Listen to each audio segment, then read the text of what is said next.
Yes, sir. Are you like part elf or something like that? All right, welcome to another episode of Drinks with MakerDAO Delegates. I'm joined today here by a couple of co-hosts that have been on the show before and that always help out with the MakerDAO community and the Recognized Delegates platform called Drinks with MakerDAO Delegates. On today's show, we have a very special guest, but before we get going, I'm Frank Cruz, and on my right side, virtual right side, is none other than PaperImperium. How's it going, buddy? Good. Very good. I'm very excited. It's cold and rainy here. It's a dreary day. Yeah. Terrific. I mean, you know, rainy days are always good. Raphael, what's going on your side of the world? We used to have the most wonderful snow for today's, but since yesterday it's just raining around the freezing temperature, so it's cold, foggy, rainy, and miserable. But Christmas! Oh man, lots of range doomers here today. And today's show, like I mentioned earlier, we have a very special show, very special guest, I should say. None other than MakerDAO community member Asad Khan, a.k.a. Maker Khan. What's going on, brother? What's up, man? I'm happy to be here. I want to let you guys know it's also raining and freezing over here as well. And I don't even celebrate Christmas, so I'm happy to be on the holiday show, though. That's what's up. Thank you for being so kind and joining us today on Drinks with MakerDAO Delegates. We're so excited to have you. You are one of our true community members. You've been around for quite a while. You were part of the MakerDAO community. You still are, but you also now are spending a lot of your time and focus in the Centrifuge Protocol, which is kind of like a brother or sister of MakerDAO for a very long time. Yeah, definitely. It's actually really cool. So I work for Centrifuge, obviously, right? And I do like protocol partnerships. I got a funny name for it, the DeFi politician. We can talk about all that. But yeah, Centrifuge is really like, you know, the founding team, really OG guys, whatever, in the Maker community, kind of alongside them, built it alongside Maker. So it was almost like being able to work in the extension of the Maker community, which I think is pretty cool. Super awesome. Yeah, I mean, I remember you guys going back to when I first joined the community back in late 2018. So you guys been around, true OGs. All right, so we call this Drinks with MakerDAO Delegates. And of course, we kick things off with our favorite drink. This is the holidays. And I was telling PaperImperium it would have been super awesome if we could have done American eggnog, but we kind of dropped the ball there. We have no American eggnog. But why don't we kick this off? I understand, Raphael, you got something super duper special for us, and you're wearing a special outfit on this holiday season. So let me introduce my drink first. This is an orange liqueur that my father-in-law distilled from oranges from Sicily. So a very special drink. I haven't tasted it before. I just used it to bake a traditional German pastry. It was excellent there. And as you can see, this bottle has a little, can you see? I don't know, like a moon here, right? So very special. And I decided to wear a traditional Bavarian Sunday outfit. It's a three-piece of a shirt. The shirt is not perfectly in style. It should be just plain checkered. Then I have like this here, you see. And then the top coat. And the top coat is actually very warm because it's wool, and you can wear it at these temperatures and it will keep you perfectly warm all during the day. So looks super cozy there. You look very warm, very cozy, very handsome there with your Austrian haircut. Yeah, and the drink showing us up already. You should have made him go last, Frank. Yeah, absolutely. Well, we wanted to kick it off with something special. So if I understand that correctly, your father-in-law actually makes this? Yeah. He has a company called Kraüteropa, which means the grandfather who knows about the herbs. Like not 420, but you know what I mean? And he's like making these kind of products that use like special herbs from that he collects in the meadows. It's actually pretty amazing what he does. So this is a little bit out of character because obviously the oranges don't come from Bavaria, but from Sicily. And Does he make he makes a lot of drinks though, like more than just that, or? Yeah, he has some like herb liquors too, Dope. or even spirits. He has like these kind of distillation columns where you because that's legal. Like you can't make alcohol from scratch. That's illegal. Like you need a special license and it's super hard to get. But if you already purchase the alcohol, then put the herbs in there and then distill it again, that's legal to do. And so he can do these kind of herb spirits and stuff like that. Yeah, in Anyway. America we call that moonshine. What you got there right now? Enjoy. All right, let's move on to PaperImperium. I understand it's raining out there, and what special drink do you have on this holiday season? Yeah, I filling in last minute here, so I had to kind of improvise. So I just went to the fridge looking for a ginger ale, and unfortunately found out that my wife drank them all while I was out of town. So I'm double fisting with another NW root beer, which I did last time, and a cup of water. So, which is a nice Water. Right? Yes, that's a great Got it cup. at the Renaissance Fair. Wow. What's on the top? Is it like a dragon or something? Yeah, it's got like a dragon on it. Yeah, and they say that it's the lady said it's dishwasher safe. I have not tested it yet though, because I don't want it to break, so I'll wash it by hand. But why don't we give the water in that beautiful cup you have there and see what it kind of give us a description what it tastes like? Oh yeah.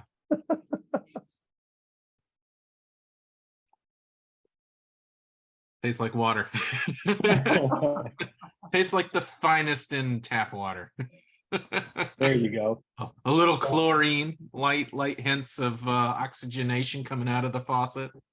How many stars? 2 out of 5. Highly recommend. Well, folks, you heard it here first. Next time you find yourself in Paper's neck of his woods, you can kind of give that a taste and you'll get some very nice, refreshing water. But yeah, let's move on to Asad. What do you got for us? I broke out the good stuff, Frank, when I heard about this. I actually picked this up while traveling with the Centrifuge team through Mexico. I've got Zignum Mezcal. All right, 40% alcohol. So I've cleared my calendar. All I'm doing is the governance call with Centrifuge for the day. I told them I'm working. And this is the good stuff, right? Like everybody loves a little mezcal. Ooh, mezcal is actually an art form. If folks don't know that. Yeah, it's also like really good tequila and really good mezcal. It's a whole range. Oh, yeah, what's the difference between mezcal and tequila? Or are they the same thing? Mezcal is made with a certain thing. I should know this. Is it no, it is different. It's made with agave, I believe. So different spiky things. Okay. Yeah, tequila made with agave, right? But Frank, also the sweater. You notice it's the Roots crew, all right? In Philadelphia. I thought Frank would appreciate that.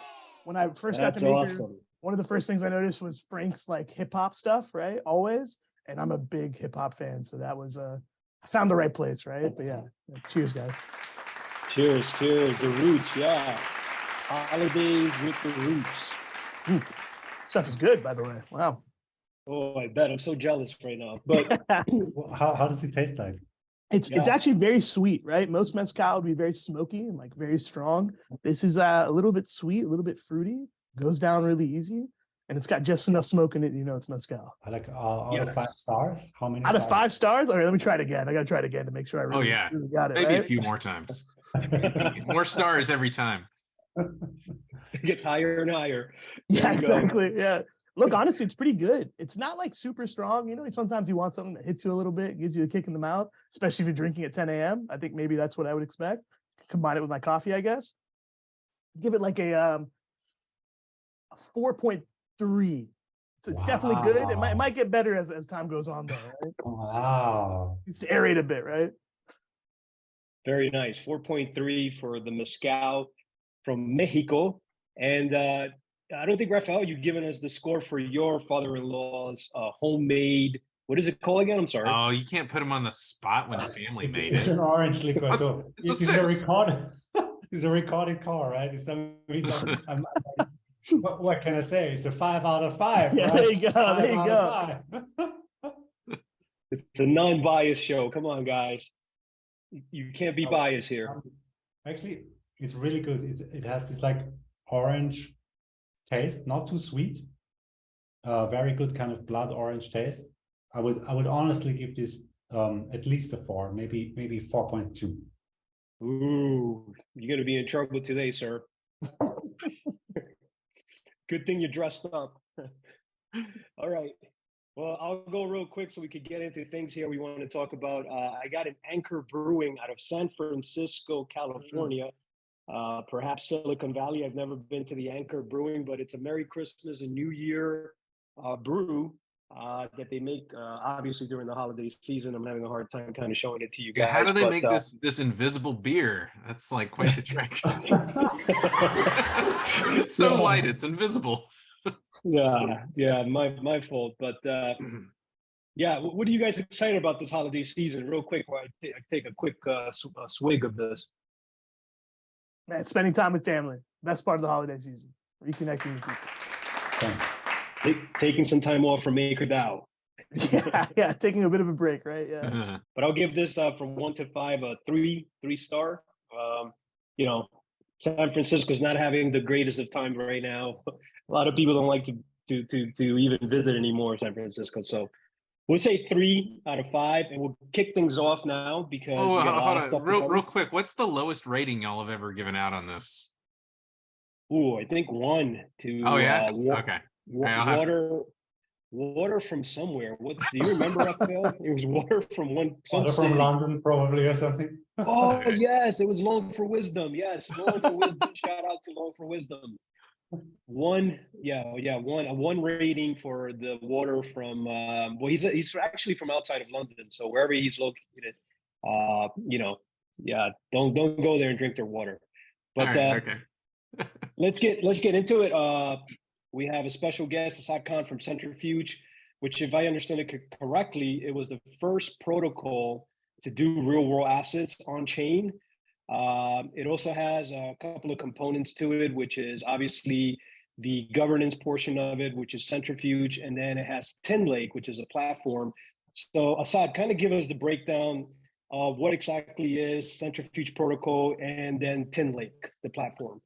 Yeah, so Centrifuge really is like, I would actually say it's like the ecosystem and everything else that comes with it. So it's tech stack, it's the software protocol, it's the people behind it, the core contributors, the community, all that, right? So yeah, the protocol. And then TinLake is specifically the dApp on Ethereum. We also have CentChain, which is what we're building on Parachain, like almost like a V2, if you will, a little bit. And then we do have some like off-chain components for doing some tokenization and document sharing stuff like that as well. But all of that fits under like the Centrifuge software and technology and ecosystem protocol. And the Centrifuge token is the governing token of the DAO, Centrifuge DAO. Can you kind of walk us through, because we're big governance buffs here, being recognized delegates, kind of walk us through, how does the Centrifuge community perform DAO governance on chain and off chain? Yeah. You guys really need to get Lucas actually on here one day and just hear his like whole vision and how it came together, because a lot of it has been inspired from the governance of Maker, right? So Centrifuge token is the governance token that controls will control the on-chain treasury, the protocol, the core components that exist on-chain. And we're kind of going through this journey of like progressive decentralization. I think we definitely appreciate the challenges that can come with being a decentralized community, and we're trying to really set ourselves up for success. We've really recently just like launched our equivalent of Gov Alpha, the governance and coordination group that does a lot of facilitation on this work. We just formalized our proposal for how to actually do formal and official proposals in a now distributed and decentralized fashion. And there's a lot of elements to it, right? If you think about what we're trying to do, we're trying to disrupt, let's say, the whole credit value chain, and that includes like rating agencies, issuers that are trying to come to the table and bring assets, asset managers, underwriters, then investors, right? All the stuff on the other side of the table. And the goal we have, like the vision, I guess, of what governance can help to do there is one, protect the protocol that actually runs all the stuff. It needs to be something that can run a decentralized format and actually have this like perpetual, credibly neutral value to it so that it doesn't end up, getting used and abused.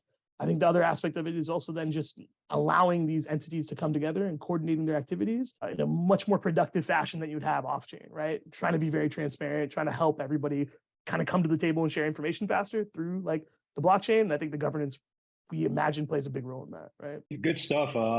And I actually want to say hello to Lucas from Centrifuge, who we ran into at DEF CON in Bogota, Colombia this year. We also ran into Cassidy, but I have a good memory of Cassidy at the EFCC in Paris this past summer. She gave a presentation on DAO governance, difficulties of gradual decentralization, and how to kick things off and kind of work your way through. So shout out to Cassidy as well. And what are some of the things that you think a DAO community can do better to kind of adapt to a gradual decentralization? We went through that as a MakerDAO community members, and we're still fighting the fight, still working towards full decentralization. I feel like it's almost like a nonstop, push forward to kind of get to that end goal. Yeah, it's definitely a journey, I think, right? Like even Maker is a journey, right? Like a constant journey. And I don't even know if there's an end goal that you can really say is where you're going to. You're just constantly in a state of living, right? Very, very Buddhism, very, very Zen. Without the Zen, though, of course.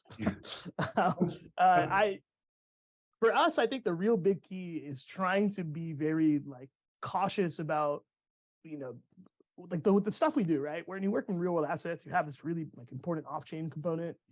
Can be very opaque, can be very dark and confusing and super full of legalese. And then you're trying to now interface with this very complicated on-chain system.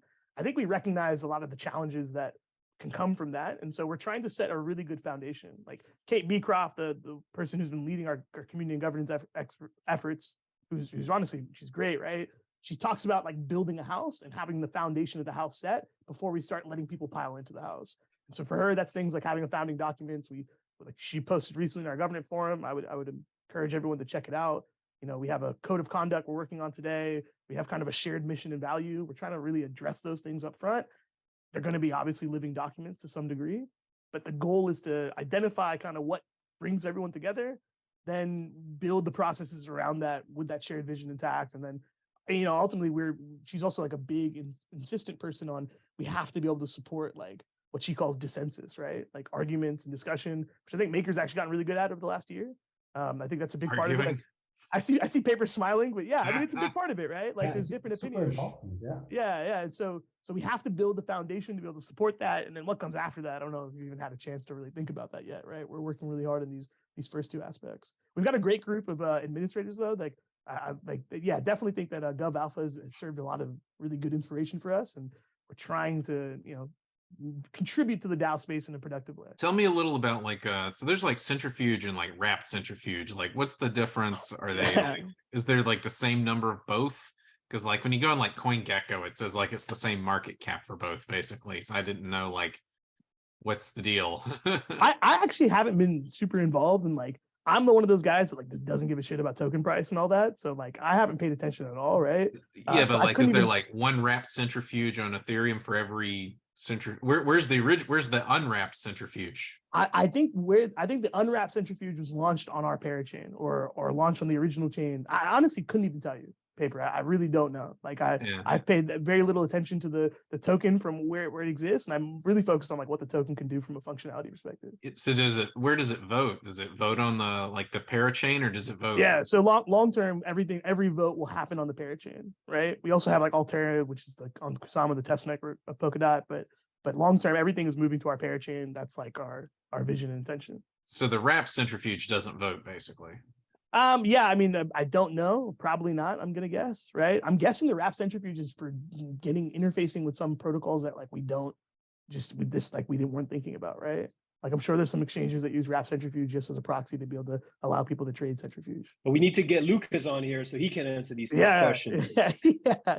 He's the man. Lucas had hair when he first got involved with Maker, which I always think is funny to share because he doesn't have hair anymore. And shows you how much time has gone by. I think Tim actually called that out. Tim Black. There you go. Yeah. Do you know why Centrifuge chose a Polkadot parachain? Why they chose to build in that ecosystem? Yeah, so this is actually the heart, I think, of a lot of what we've been trying to do over the last year, right?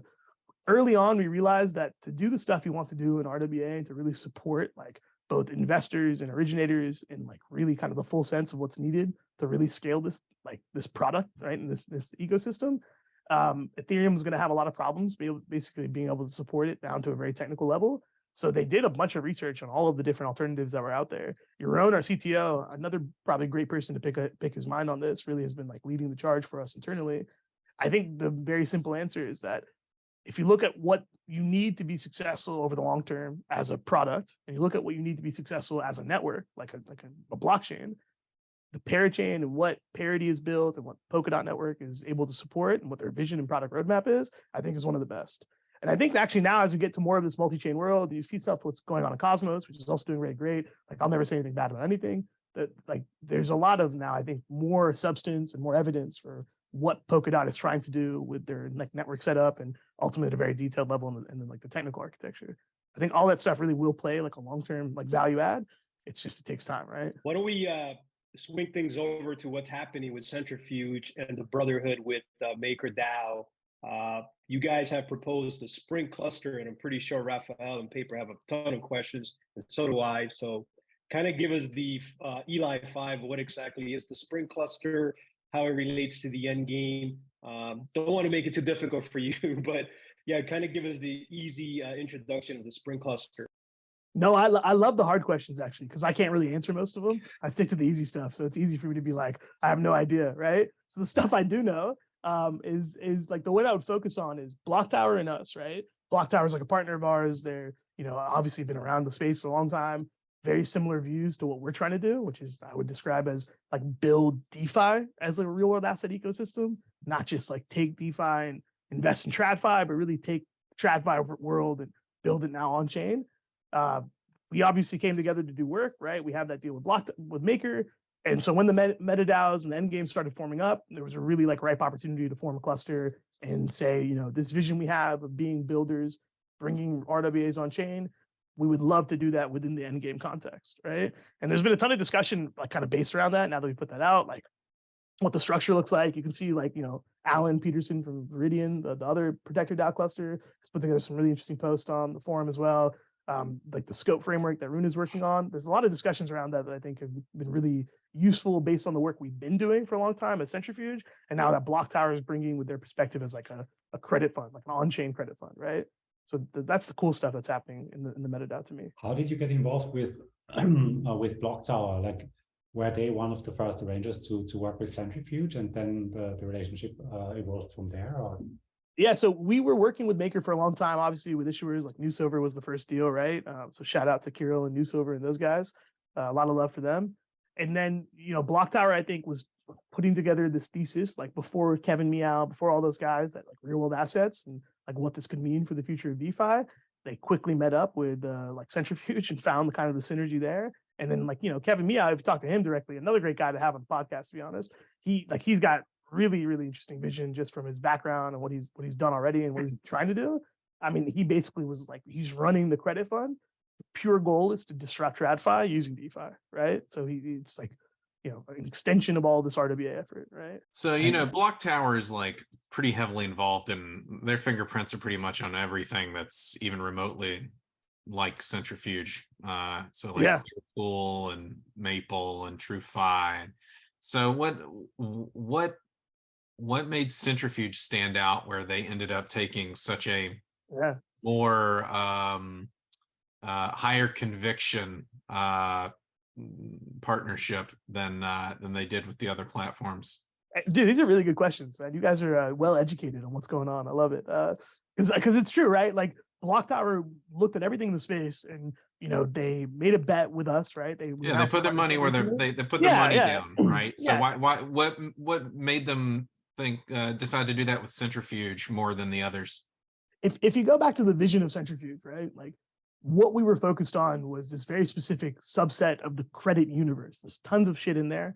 We were very focused on collateralized lending and trying to disrupt the way and improve the way SME businesses found financing. And so that was really related to like a couple things. One, every loan had to be kind of secured and collateralized against real world financial collateral. There's tons of that in the world to find, right? But then it was also focused on trying to really like look at economic activity that was very very relevant economic activity. Imagine trade finance invoices related to how people get paid, right? Speeding up that cycle, whatever it might be. And then I think the last part was like they really understood that the world of TradFi, which came with all these different constructs, like legal constructs and SPVs and all that stuff that you could spend hours on. Talk to Eli about that. I'm sure no one will listen to that podcast though. But all that stuff had to be incorporated into a product to make it successful. And so from the beginning, Centrifuge really worked on that, right? So that was like why we focused so much on tokenization, document sharing, being able to tokenize things with a proof of what the information that went into the tokenized NFT, to then creating the on-chain securitization structures, the financing part of it, and then building deep integrations with DeFi, right?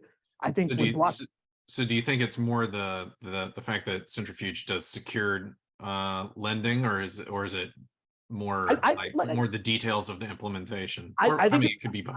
No, I think it's in the details. I think there are other people doing secured lending. I wouldn't say we're the only ones to do it, right? There are certainly some people that aren't doing secured lending. Who else is doing? I mean, I guess Goldfinch is, but yeah. I mean, Goldfinch and Credits, I think, are very much doing like secured lending.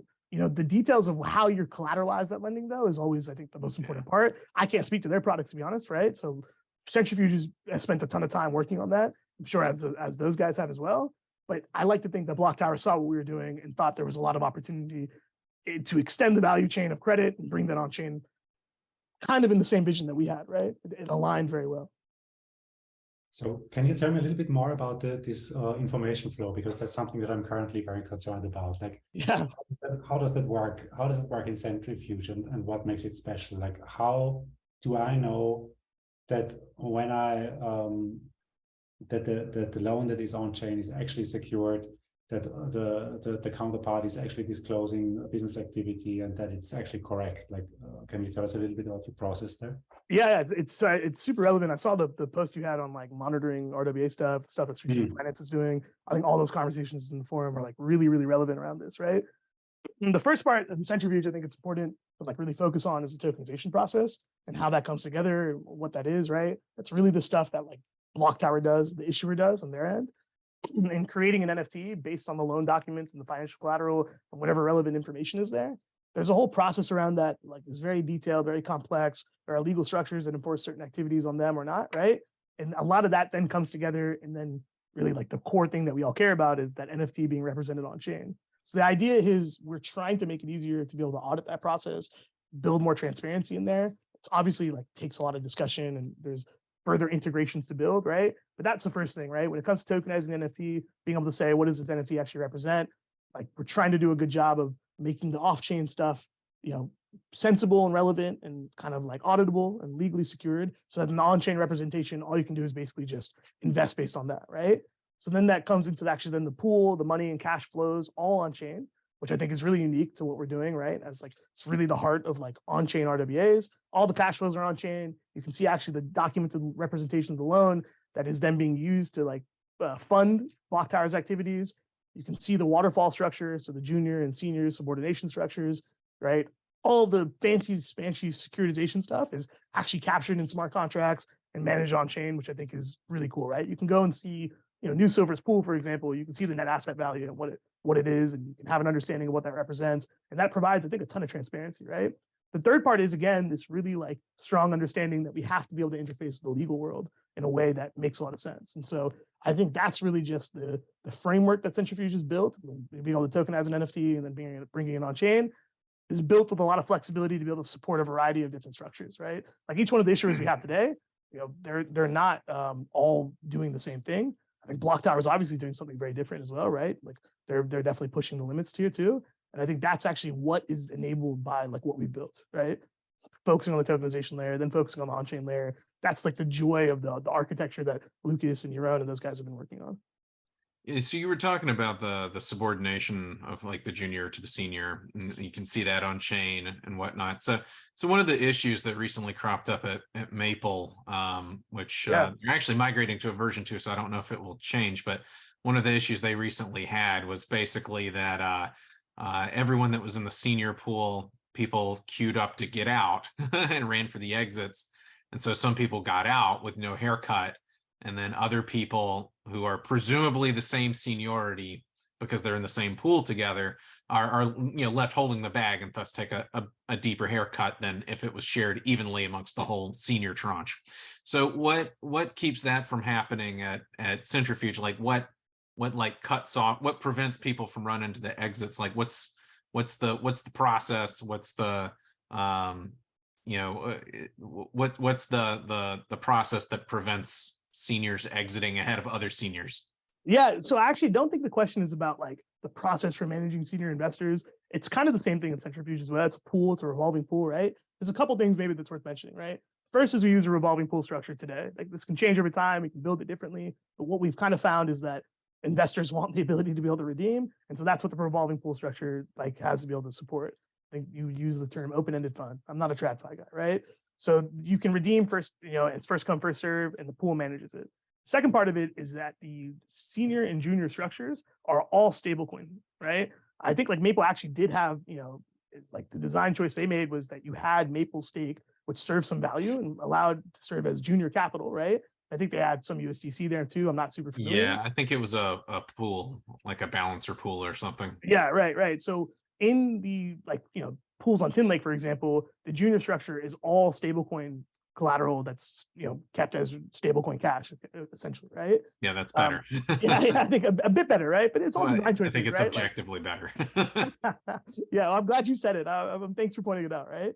The third part of it, I think, is then really important is the type of collateral you're lending against, right? Collateralized lending means it has to be collateralized against collateral. Not all types of collateral are the same, but maybe the principal important factor to mention here is that in Centrifuge, you always have an NFT that represents some form of collateral.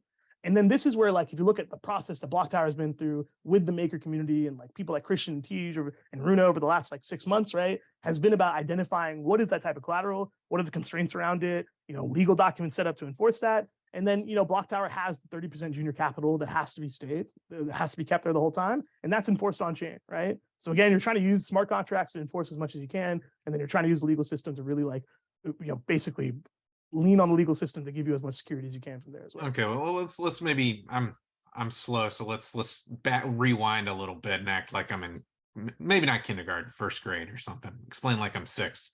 So let's say I'm invested in the drop tokens, which for those who aren't aware is the senior tranche for a pool. And let's say that the SPV that it goes through, it has a portfolio of, I don't know, car loans. I'm just making crap up. Yeah, sure. Yeah. Car, whatever, unicycle loans, whatever. And let's say that they then experience a default on some portion of the portfolio, say 5% is now in default. How do I, number one, as a investor, would I follow this or be able to monitor? No. Number two, does that then at what point would I no longer be able to redeem, or would I be like, oh, I'm the first to hear, I open the newsletter and the email, I'm going to hit redeem, and then maybe the people that don't open their email until tomorrow, well, they're screwed. No, it's actually a good question, right? But the beauty of like the Tin Lake pools is that as soon as the net asset value of your portfolio like changes, right? As soon as you have a write-off, and the write-off is then issued to the pool because the loan didn't come back, right? The NAV changes on the pool. And so then if you're an investor that's redeeming, like, right, your junior capital is going to be used to redeem you if it's necessary, unless they can bring further capital in, or right. And it actually will, depending on what the characteristics of the pool are set, you can actually stop the issuer from actually being able to borrow from the pool until the NAV is back to an appropriate place. So it's not that it would prevent withdrawals, it's that the pool, the pie is smaller, even though it has the same proportionate slice. Exactly. And then if you think about, Yeah, and that's from the investor perspective. On the issuer side of things, I think one of the nice things is collateralized lending is that you actually have like a liquidation and default process that someone can process. It's different for every different types of collateral. Again, you got to bring Eli on here to put people to sleep to talk about that type of stuff. But really what happens there is someone actually can take the collateral, right? They can seize it. Let's say the issuer disappears. There's a trustee that can take the collateral. They, through a process, can actually then go and liquidate that collateral, or actually, maybe just process the cash flows that are dedicated to. Maybe it's not a bad loan. The issuer just, failed to make the payments because they disappeared, right? The collateral then can be used to make the cash flow statements and then bring the pool money back into the pool, or liquidated through a process that then ends up getting some of that value back to the pool as well. Yeah, shout out to Eli over at Centrifuge, who has put together some very cool legal structures for the overall ecosystem to take a look at and possibly use in future onboarding of real world assets. But one thing I wanted to switch gears into was the recent governance approval by MakerDAO, recognized delegates and MKR token owners of the 4 volts. It's approximately 220 million deal between BlackTower Credit, Centrifuge, and MakerDAO. So there are 4 volts that are involved in this proposal that were approved by Maker Governance. Kind of give us a breakdown of all the 4 volts. If possible, and I don't want to put you on the line here because I know we're asking a lot of tough questions today, which is good. I love it. Yeah, but kind of give us a breakdown of what each volt is going to put to work. I know you put an article together, the announcement about 24 hours ago, which I'll also I'll ping to this podcast here. But yeah, kind of give us a breakdown of those 4 volts. Yeah, and this is actually this is a really cool step in the journey because I think it represents a lot of like the peak. You know, on one hand, it's complexity, but it represents like a maturation of like Maker's process and involvement and development of things that related to real world assets on our side, of course, as well. And then, you know, BlackTower stepping in to do this, I think really like the first credit fund to bring their operations on chain, like that's a big deal, right? The pool is, I think, the largest investment of RWA on chain as well. I think that's also a pretty big deal too, right? There's a lot of like really cool things happening here. You know, the process with Maker, I think I'll spend 2 seconds on, because I really do think that if people, but in a good way, paper in a good way, if you look at the stuff that was created, like at the end of it, you look at the stuff that Tej and Christian posted, you look at the legal documents, I wouldn't ever ask anybody to actually look at it, but you can like, you know, ask your friends what they think about it. Like, it's pretty like, it's quality, man. It's an institutional quality process that's been developed here. There's, you know, you can ask Runa. Runa's been really learning a lot through the RWA stuff because he's using that as inputs for developing the scope framework and what we should expect in the future of real world assets. And man, the guy's learned a ton. I think it's pretty impressive, like what he's been able to grok from, you know, not having a background in TradFi stuff, right? Yeah, he went to business school. Oh, I actually have no clue about his background. So yeah, so pretty sure. Yeah. He's like a degen, right? At the end of the day, like everyone else, though. So anytime they do anything, it's like impressive, right? But really, like the institutional process, I think is like that's worth talking about and just mentioning how cool that is. Like BlackTower's worked really hard on that. I got to give them a lot of the credit here. I don't think I could have done any of the work that they did on that, but that stuff is, I think, will like add a lot to the ecosystem over the long term. You just got to read through 50 pages of documents or so. On the pools themselves, right? Yeah, you're really stretching my knowledge here, Frank. I know that they have 20 million in one pool, 30 million in 2 of the other pools, and 70 million in other pools. And they're all related to, you know, private structured credit, investment grade bonds, or kind of money market funds or similar things like that, right? And the idea here is to provide like kind of a portfolio of credit instruments so that you have some security, some diversity, a lot of like risk diversification, and then also just different exposure to different rates that ultimately equals with the rate that they're going to offer back, right? And that should provide some stability, provide protection. I think, you know, does a lot, right? Bringing 4 vaults online at one time, I think is a lot, but it's really useful in terms of a portfolio process, right? And can you walk us through the relationship between BlackTower, Centrifuge, and Maker? Like how does this triangle really work? Yeah, so Centrifuge is the infrastructure provider. So they use our pools, for example. They use the technology that we have. BlackTower is, in this case, the issuer, which in Maker's parlance would be like an arranger, right? And then Maker is like, you know, I kind of think of Maker as like DeFi's version of an institutional lender, right? Who else do you find lending millions of dollars, hundreds of millions of dollars on chain? It's basically DeFi protocols, and really it's Maker, which I think is pretty cool to think about. Maybe we can get into TinLake a little bit. I think we haven't really covered that. So can you explain exactly what TinLake is and how Centrifuge operates TinLake, or what the purpose is there? Yeah, so TinLake is a dApp that runs on Ethereum. It's an on-chain securitization platform. So it has all the smart contracts necessary to develop a securitization structure that's then managed and tracked and issued and run and executed on-chain. The idea with TinLake is that you can bring a credit fund similar to BlackTower, and they can put their operations on-chain. The portfolio basically lives on-chain. And there's 2 goals here that you got to think about. One is providing better transparency on the investor side of the process. Cash flows on-chain, junior, senior subordinate structures, managed and tracked and enforced by smart contracts. We talked about that with paper earlier. That's like a really big part of it. And then I think the last part is then all of the management structure and interfaces necessary for an issuer to basically originate and bring stuff on into the DeFi ecosystem. So TinLake is like the conduit that allows both of those sides to connect to each other.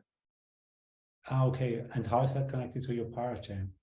So the parachain is like, so parachain is separate from TinLake. You'll see the same structures and the same features and functionality. offered on the parachain, but now also with new features and functionality that we wouldn't be able to offer in the existing architecture. Excellent. Okay, thanks a lot.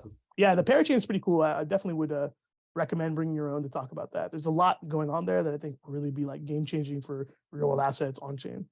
One thing we haven't covered is with regards to the BlackTower Centrifuge MakerDAO structure that we have here for real world assets and bringing them on chain is that BlackTower is taking that junior portion, which is the 10 token. So kind of give us a breakdown there in numbers. I believe it's something like 20%, 10 goes, BlackTower's got skin in the game with that. And the drop token is obviously the senior position, which is MakerDAO. So if you kind of give us a little bit of color there and kind of walk us through, some of the risk parameters that you guys have in place when it comes to onboarding, not just folks like BlackTower, but also New Silver and some of the other trade finance individuals and companies that you guys have onboarded over the last 24 months. Yeah, so in BlackTower's deal with Maker, they're actually bringing 30% junior capital, which I think is pretty significant. I think it's maybe the most of all deals so far. So Maker invests $150 million of senior capital. That means they take the senior position in the structure. So at scale, $150 million deployed, all in drop tokens. BlackTower brings the equivalent of 70 million, right? Which is a little bit more than 30%. And I think they'll even put some more in there. So it's over collateralized on their end as well, just to help manage things. So 70 to 100 million, let's call it, of junior capital, all enforced and captured on chain. So Maker's position is protected by that junior capital. And then, as the assets get invested, right, BlackTower then takes a further senior position on the assets that they invest in, right? This is the part about the issuers and kind of the collateral and the activities that they do is really worked out with the investors, right? So the process that BlackTower went through with Maker, which is similar to what other issuers have had to go through with Maker as well, is about identifying how they're able to use the money that Maker provides and then ultimately gets invested downline to borrowers, right? That's really like the work that happens between an issuer and an investor. And that's like what BlackTower has spent all their time on, what any other issuer spends their time on when they're working with Maker as well. And things that we do on our end, right? We enforce a lot at the smart contract level. Again, we're an infrastructure provider. We're just the platform. So things like the debt ratio of junior to senior tokens is enforced by the pools and the smart contracts. We have, for example, on NFTs, things like expected maturity date, when the NFT is like came online, and that can be used to then help contribute to the NAV and the portfolio management process as well. Would you happen to say when it comes to analyzing the risk and reviewing some of the collateral applicants, and I haven't had a chance to check to see how many applications you get to be onboarded on the 10 Lake platform, but is there a team that actually does the analysis similar to what we were doing here with real world finance core unit, now with strategic finance? Do you guys have similar setup? If you could kind of give us an idea how you guys manage risk. Yeah, it's actually, this goes back again to like our governance structure and what we're trying to do with the community and how they're involved as well, right? So when an issuer comes to Centrifuge today, they use a process very similar to like the MIP6, actually probably inspired quite a bit by what the MIP6 and the MIP processes in general. And that's called what we call the POP process. It's a pool onboarding process. I think we actually just launched our V2 today. We're going to talk about it in our community call, which takes place, I think, in an hour or two. So yeah, definitely recommend maybe checking the recording out of that if you can't make it.